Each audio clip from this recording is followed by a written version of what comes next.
ओम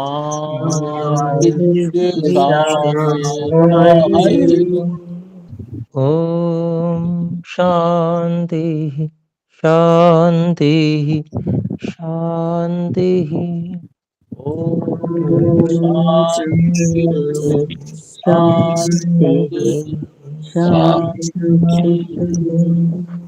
ओम आचार्य। ओम योग दर्शन के तृतीय विभूति पाद के 44वें सूत्र को हम पढ़ रहे हैं। भूतों के जो 5 रूप हैं उनमें से 4 रूपों के विषय में हम पढ़ चुके हैं। यहाँ तक कोई बात हम में से पूछना चाहें तो हस्तोत्थापन द्वारा सूचित कर सकते हैं।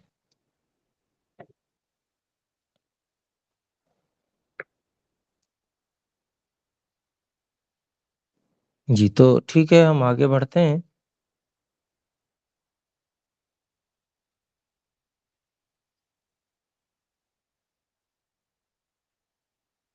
अथैषां पंचमं रूपम अर्थवत्वम। तो भूतों का जो 5वां रूप है वो है अर्थवत्व।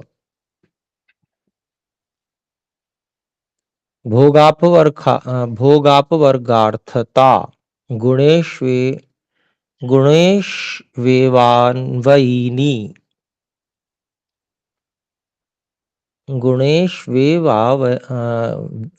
गुणेषु एव अन्वयिनी गुणास्तन्मात्र भूत भौतिकेषु इति सर्वम अर्थवत्।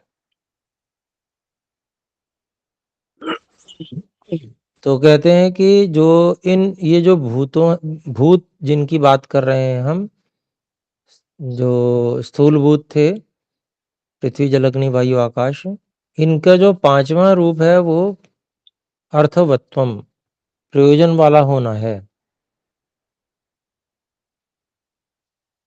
अर्थवत्व है। और खोलते हुए कहते हैं वो क्या है प्रयोजन, अर्थवत्व क्या है, तो भोग अपवर्गार्थता। ये आत्माओं को भोग और अपवर्ग प्राप्त कराने के लिए हैं। इनका भोग और अपवर्ग प्राप्त करानापन ही इनका अर्थवत्व है।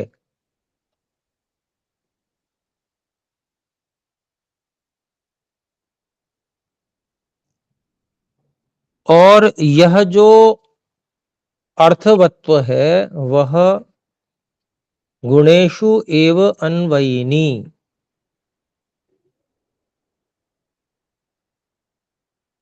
गुणों में ही सदा साथ रहने वाला है। ये अर्थवत्व, ये उसमें उसका स्वभाव है, वो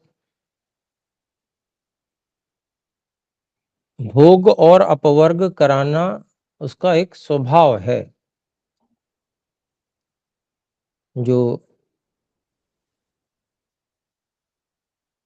इसके सूक्ष्मतम कारण है सत्वरजतम, जिनको गुण कहा जाता है।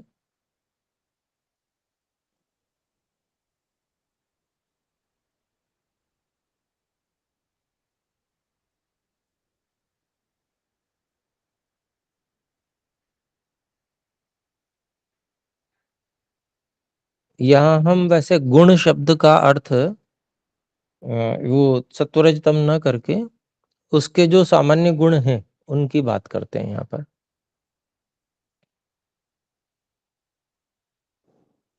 तो जो ये भूत हैं इनमें जो गुण हैं उनमें वो गुण जो हैं किस लिए हैं, भोग और अपवर्ग प्राप्त कराने के लिए हैं। यही अर्थवत्व है। तो ये जो भोग अपवर्गार्थता है, यह भूतों के गुणों में सदा साथ रहने वाली है। भोगापवर्गार्थता। गुणास तन्मात्र भूत भौतिकेषु इति।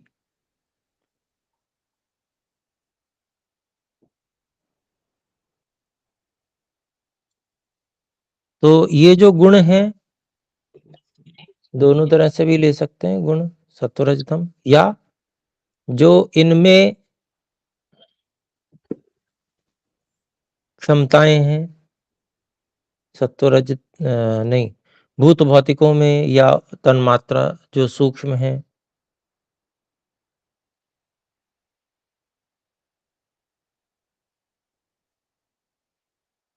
वो सभी क्या है, सर्वम अर्थवत, वो सब प्रयोजन वाले हैं। प्रयोजन किसके लिए है? तो अन्य के लिए, अर्थात आत्माओं के लिए। स्वयं का कोई प्रयोजन नहीं है। जड़ का, जड़ वस्तुएं हैं ये सारी, भूत भौतिक इत्यादि, तो इनका अपना स्वयं के लिए कोई प्रयोजन नहीं है, लेकिन प्रयोजन इनका है फिर भी किसके लिए? अन्य आत्माओं के लिए। यहाँ सीधी सीधी बात नहीं की है, लेकिन उसको हमको समझ के ही चलना है। तो फिर से पढ़ता हूं इस पंक्ति को। अथैषाम पंचमम रूपम अर्थवत्वम। अब इनका, भूतों का जो पांचवा रूप है वो अर्थवत्व है। अर्थवत्व क्या होता है? तो कहते हैं भोगापवर्गार्थता। इन भूतों का भोग और अपवर्ग प्राप्त कराने के लिए होनापन, और वो भोग अपवर्गार्थता क्या है? गुणेषु अन्वयिनी, गुणेषु एव अन्वयिनी। वह जो सूक्ष्म कारण है, या भूतों, भूत जो हैं अर्थात स्थूल भूत आदि, इनके जो गुण हैं उनमें सदा साथ में रहने वाली हैं, उनमें ही सदा साथ में रहती है ये भोगापवर्गार्थता। फिर कहते हैं, और जो गुण हैं वो कहाँ पर हैं? तन्मात्र भूत भौतिकेषु इति। यानी कि सूक्ष्म भूतों और स्थूल भूतों में ये गुण अन्वित हैं, सदा साथ में रहने वाले हैं। और क्योंकि गुणों में ये भोगापवर्गार्थता है, सूक्ष्म कारणों में भोगापवर्गार्थता है, तो इसीलिए जो तन्मात्र अर्थात सूक्ष्म भूत और स्थूल भूत, जिसमें ये गुण सत्वरजतम अन्वित हैं, अर्थात उसी से ये सब कुछ बना हुआ है, तो जब वो भोगापवर्ग के लिए हैं, तो इसका मतलब बाकी सब भी सर्वम अर्थवत, तो उससे जो बनी हुई चीजें हैं वो तो अपने आप ही हो जाएंगी भोगपवर्ग के लिए। तो इसीलिए सब कुछ जो कुछ है वह, चाहे स्थूलभूत है चाहे सूक्ष्मभूत है, सभी क्या है? अर्थवत, अर्थात प्रयोजन वाला है, अर्थात भोग और अपवर्ग प्राप्त कराने के लिए है, ये अभिप्राय हुआ। फिर कहते हैं, तेषु इदानीं भूतेषु पंचसु पंचरूपेषु संयमात् तस्य तस्य रूपस्य स्वरूप दर्शनम जयश्च प्रादुर्भवति।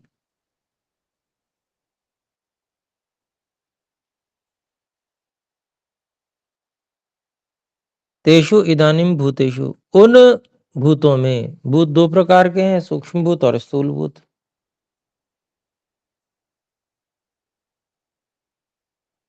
तो स्थूल भूतों की मुख्य रूप से चर्चा है, और उसके एक रूप के रूप में सूक्ष्म भूत भी आ रहे हैं, जिनका विवरण ऊपर आ गया हमारा। तो ये पांचों जो भूतों के रूप हैं, पांच, इनमें संयम करने से,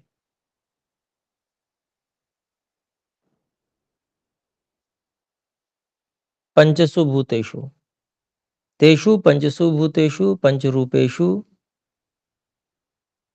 इदानीम संयमात्, मतलब हुआ कि उन पांच भूतों में और उन पांच भूतों के पांच रूपों में, पंचरूपेषु, अब संयम करने से संयमात तस्य तस्य रूपस्य उस रूप का, जो 5 रूप हैं, उस जिसमें संयम करेंगे उस रूप का स्वरूप दर्शनम,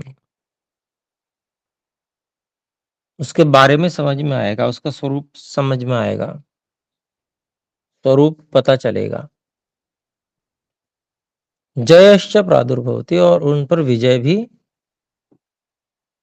उत्पन्न होगी संयम करने से। तो प्रक्रिया वही है, संयम करने से पूरी तरह से ज्ञान हो जाता है उसके विषय में। ज्ञान करने से रहस्य उद्घाटन हो जाता है संकल्प का। कैसे संकल्प करके उन पर प्राणों से वश किया जा सकता है, वो सब रहस्य उद्घाटन होता है, और फिर व्यक्ति समर्थ हो जाता है, जय हो जाता है पूरी तरह से।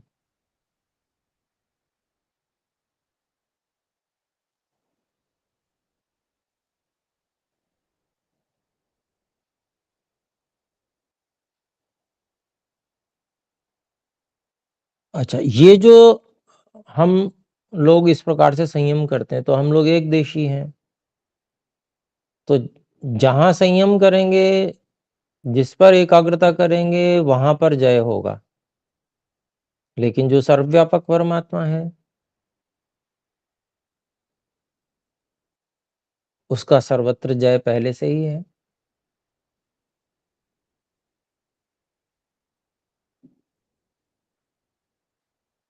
तो अंतर है, हमारी जय, हम जो जय करेंगे उसमें, और परमात्मा की जो विजय है उसमें बहुत बड़ा अंतर है। थोड़ी सी चीजों पे जय हो जाने पर, संकल्प सिद्धि हो जाने पर व्यक्ति अपने आप को परमात्मा समझने लगता है, तो ये मूर्खता के अतिरिक्त और कुछ भी नहीं है। तो इस चीज को जो बुद्धिमान लोग हैं और जो साधक हैं, वो पहले से ही समझ कर चलते हैं। नहीं तो मूर्खता में पड़ के अपनी हानि करने के अतिरिक्त और कोई भी कार्य नहीं होता।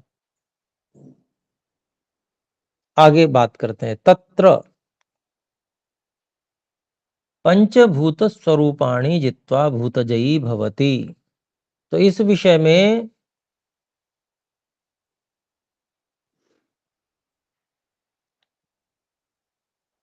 5 भूतों के स्वरूपों को जीतकर भूतजयी हो जाता है योगी, साधक।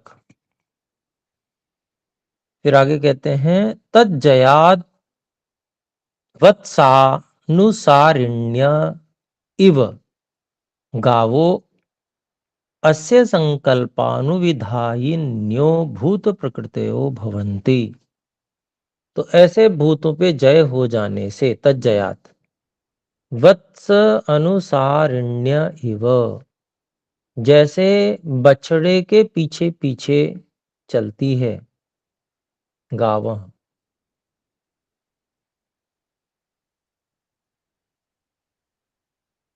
वैसे ही जो भूत प्रकृतियां हैं वो इस योगी के संकल्प की अनुविधायी हो जाती हैं।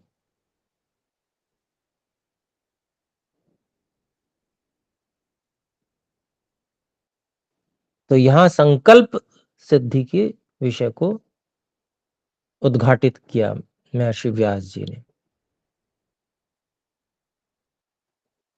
कि जैसा बछड़ा चाहता है वो में घूमता है, लेकिन गाय जो होती है उसकी रक्षा करना चाहती है, इसलिए वो उसके पीछे पीछे चलती है। ठीक इसी तरह से ये जो भूत प्रकृतियां हैं, ये भी यो जो साधक है, जो भूत जय करने किया हुआ साधक है, उसके संकल्प के का अनुसरण करती हैं। तो अब ये भूत प्रकृतियां तो ऐसी नहीं है जो चेतन हो, जो संकल्प का अनुकरण कर पाएँ। समझने वाली बात है। तो जो चेतन परमात्मा जिसने व्यवस्था बनाई है सब, जो योगी उस रहस्य को जान जाते हैं जो परमात्मा ने व्यवस्था बनाई हुई है, तो उस रहस्य को जानकर वो उसका संकल्प किस प्रकार से करना है, कितना तीव्र संकल्प करना है, कितनी एकाग्रता की अपेक्षा है, कहाँ एकाग्रता की अपेक्षा है, तो सब जान जाता है रहस्य। तो वो उसी तरह से करने लगता है और भूत प्रकृतियाँ उसका अनुकरण करने लगती हैं, उसके संकल्प का। ये अभिप्राय है। तो भूत प्रकृतियाँ जो हैं वो संकल्प से बंधी हुई हैं।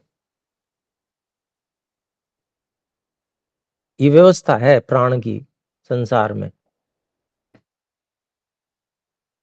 ईश्वर ने बनाई हुई है और इस व्यवस्था को ईश्वर ही धारण भी कर रहे हैं और अपने नियम से वो कभी विचलित होते नहीं। परमात्मा जो नियम बनाया है उसका हमेशा पालन करते हैं। उस नियम के अंतर्गत नियमों को जानकर वैज्ञानिक उसके अनुकूल व्यवस्थाएं बनाकर कार्यों को करते हैं। जैसे वैज्ञानिक करते हैं इसी तरह से जो साधक है वो भी उन जो नियम है उनको जानकर वैसे ही संकल्पों को करके और जय को प्राप्त करते हैं। तो अगले सूत्र की ओर चलते हैं।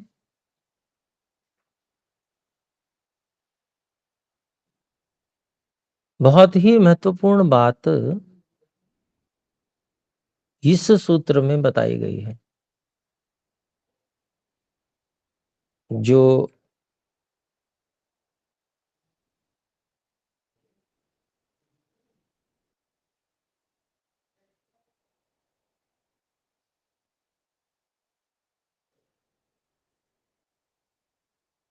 तो जो घटना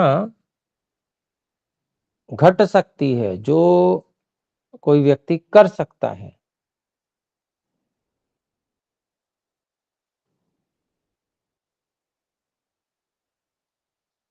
तो क्या वह करता है अथवा नहीं करता है?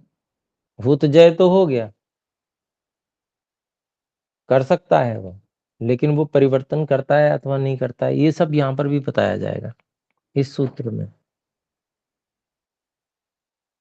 तो 45वां सूत्र है ततोणिमादि प्रादुर्भाव काय संपत्त धर्मानभिघातश्च। तो जब भूत जय हो जाता है तो उससे क्या प्राप्त होता है उसके बारे में बता रहे हैं। भूतों पर विजय प्राप्त कर लेने से अणिमा आदि सिद्धियां मिलती हैं। काय संपत्त, शरीर बहुत उत्तम बन जाता है और तद्धर्मान अभिघातश्च, भूतों के जो धर्म है सामान्य वो योगी के कार्य में बाधा नहीं डालते।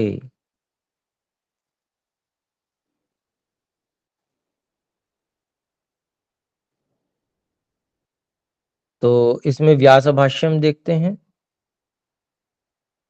अणिमा आदि प्रादुर्भाव। तो अणिमा आदि कौन कौन सी सिद्धियां उसके बारे में बता रहे हैं। पहली प्रथम तत्राणिमा भवत्यणु, उसमें जो अणिमा सिद्धि है वो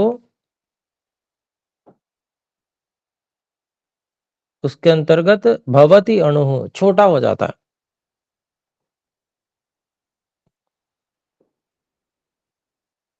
लघिमा लघुर्भवति, लघिमा सिद्धि क्या है कि भाई हल्का हो जाता है। महिमा महान भवति, महिमा सिद्धि क्या है कि महान हो जाता है, बड़ा हो सकता है। प्राप्ति ही अंगुल्य प्राप्ति ही अंगुल्यग्रेणापि स्पृशति चंद्रमसम, प्राप्ति सिद्धि है चौथी,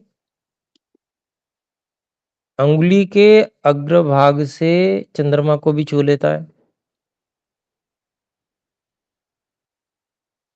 5वीं प्राकाम्यम इच्छानभिघातः। प्राकाम्य सिद्धि 5वीं है, कहते हैं कि वह उसकी इच्छा का अनभिघात होता है, वो जो चाहता है वो पूरा होता है।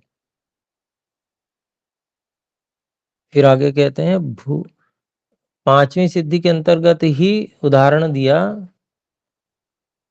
इच्छा का अनभिघात होता है, तो कैसे होता है, तो उसका उदाहरण दिया, भूमा उन्मज्जति निमज्जति यथोदके।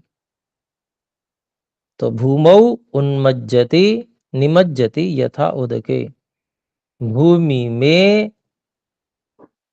डुबकी लगाता है, नीचे जाता है, मतलब डुबकी लगाता है और ऊपर आता है। जैसे पानी में कोई डुबकी लगाता है, इसी तरह से वो भूमि में डुबकी लगाकर ऊपर आ जाता है। निमज्जति उन्मज्जति मतलब।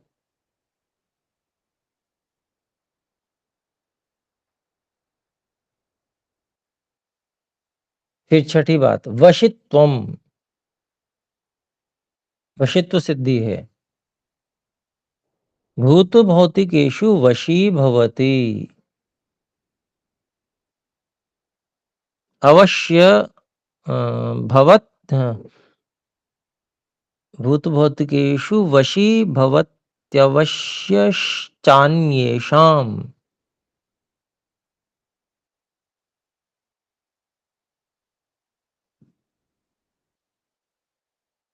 तो वशित्व सिद्धि क्या है, भूत भौतिकों पर वश करने वाला होता है। अवशी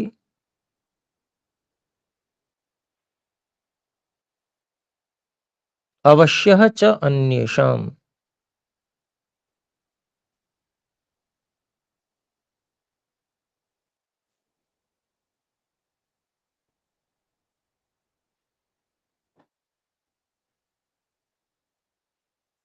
मतलब खुद तो वश करने वाला हो जाता है, अन्यों के वश में नहीं आता।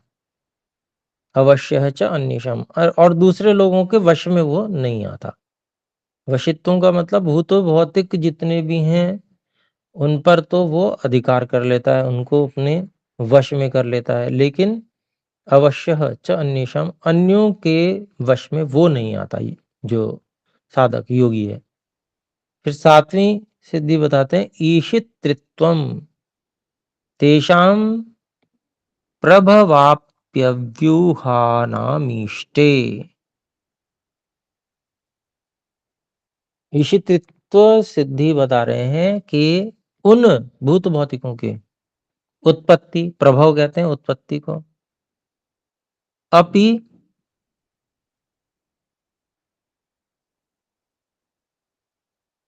अव्यूहानाम इष्टे।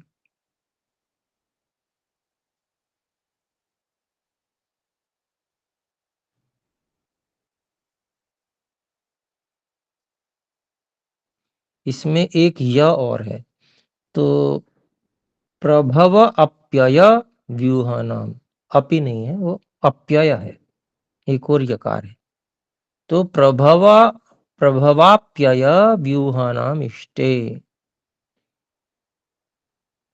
व्यूहानामीष्टे। तो इसको खोल तोड़ते हैं, प्रभव अप्यय व्यूहानाम ईष्टे।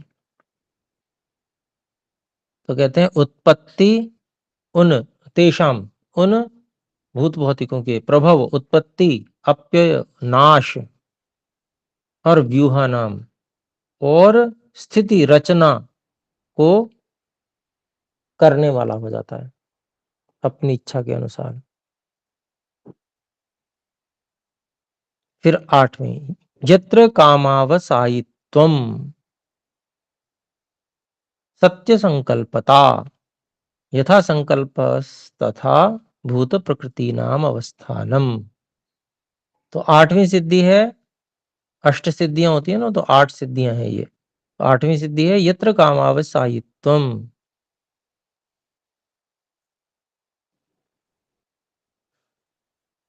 भूत भौतिकों में जहां जैसी उसकी इच्छा है वैसा वो करता है, अर्थात उसी को खोलते हैं सत्य संकल्पता। जैसा सत्य संकल्पता हो जाती है, जैसा संकल्प करता है वैसे ही होने लगता है। फिर आगे बताते हैं, उसी को खोलते हैं यथा संकल्पस तथा भूत प्रकृति नाम अवस्थान। जैसे उसका संकल्प होता है भूत प्रकृतियां वैसे ही स्थित होती हैं। अब इसके आगे 8 तो सिद्धियां बता दी। अब 8 सिद्धियों के बाद में अगली जो बात है ना, वो सबसे अधिक महत्वपूर्ण है, वो समझने योग्य है।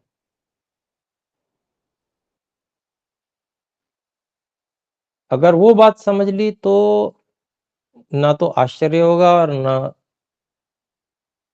इसमें कि भाई क्या होगा क्या नहीं होगा, इस सब शंकाएं निर्मूल हो सकती हैं अगर ये एक वाक्य ठीक से समझ जाएं तो। एक दो वाक्य हैं जो आगे के। हाँ, न च शक्तो पदार्थ विपर्यासम करोति।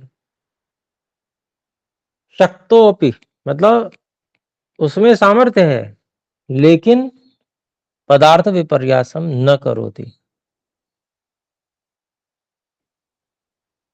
जितने भी पदार्थ बने हुए जैसे हैं उनमें कुछ भी बदलता नहीं है, वो उसको विपरीत नहीं करता है,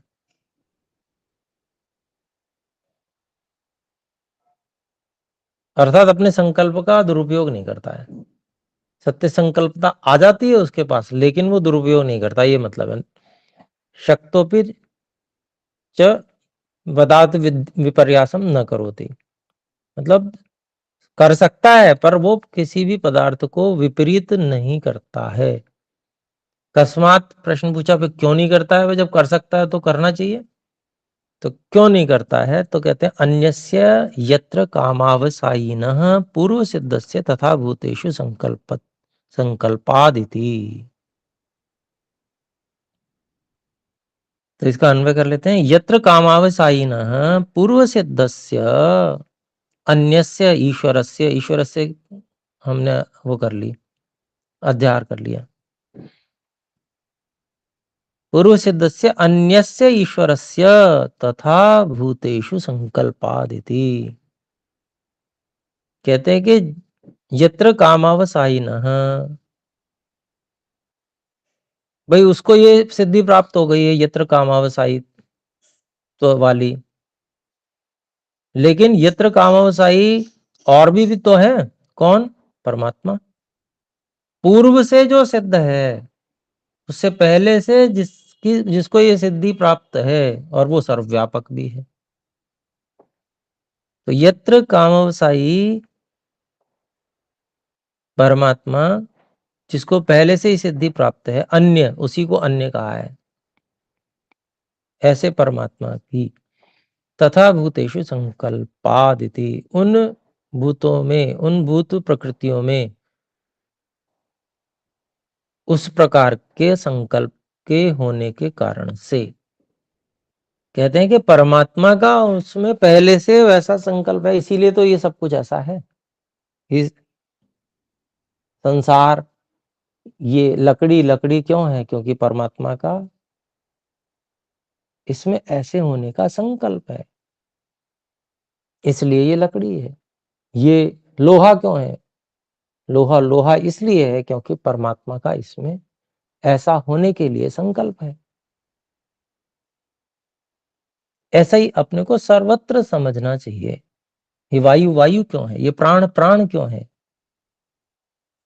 सबका उत्तर वही है, क्योंकि परमात्मा का उसमें ऐसा संकल्प है, इसलिए वह प्राण है। तो उसको शक्ति प्राप्त हो जाती है, वो भूतजयी हो जाता है, पर कर सकता हुआ भी नहीं करता।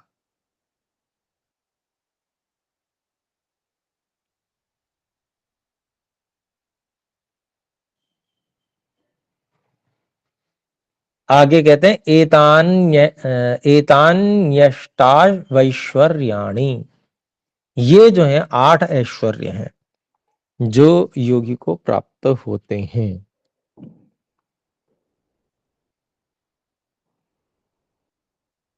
फिर आगे देखते हैं, काय संपद वक्ष्यमाणा। तो काय संपत को कहते हैं तद्धर्मान अभिघातश्च।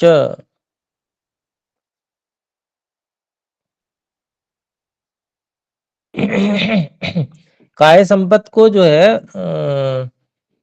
46वें सूत्र में बताया जाएगा, इसलिए कहा वक्ष्यमाणा, वो बताया जाएगा आगे।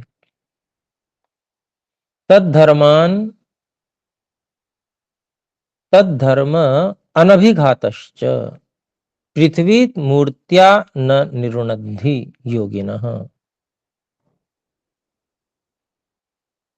शरीरादि क्रियां शिलामप्यनुविशति इति। तो कहते हैं तद्धर्म अनभिघातश्च, उन पृथ्वी आदि भूतों के धर्म जो हैं उसको अभिघात नहीं करते, उसको रोकते नहीं है।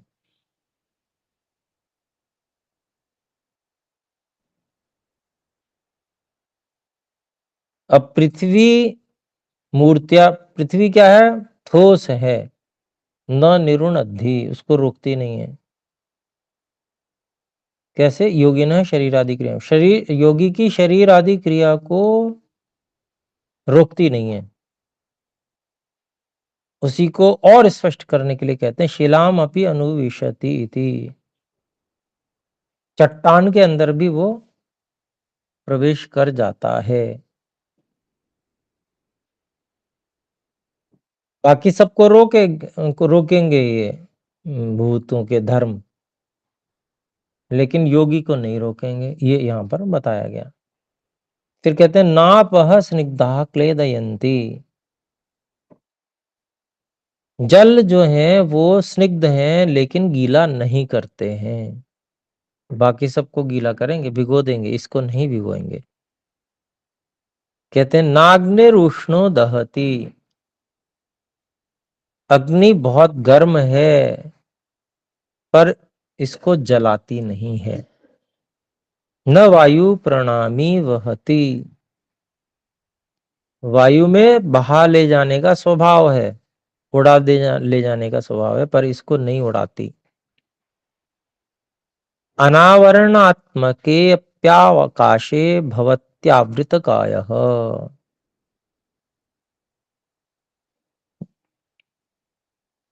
जो किसी को ढकता नहीं है, ढकने न ढकने के स्वरूप वाले आकाश में भी अपने शरीर को, भवति आवृत कायः, अपने शरीर को आकाश से भी वो ढक लेता है।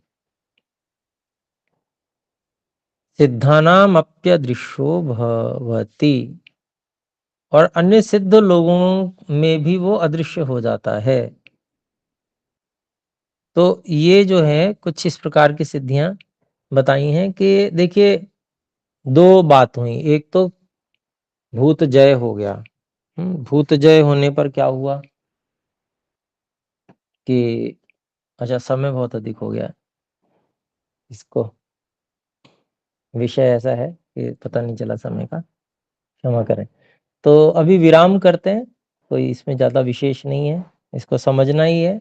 बस इतना समझना है कि भूतजय का अभिप्राय क्या हुआ कि बहुत कुछ कर सकता है पर दिखावा करता नहीं है, किसी और को दिखाने के लिए नहीं करता, और कुछ बदलता भी नहीं है, और अपनी इच्छा के अनुसार जो करना चाहता है, अपने लिए जो आवश्यक उसको लगता है वो कर लेता है।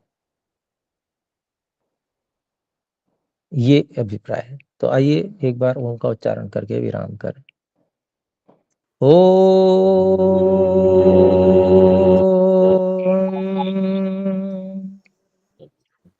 सभी को सादर सादर नमस्ते। नमस्ते। नमस्ते। धन्यवाद आचार्य जी, शुभ दिनम।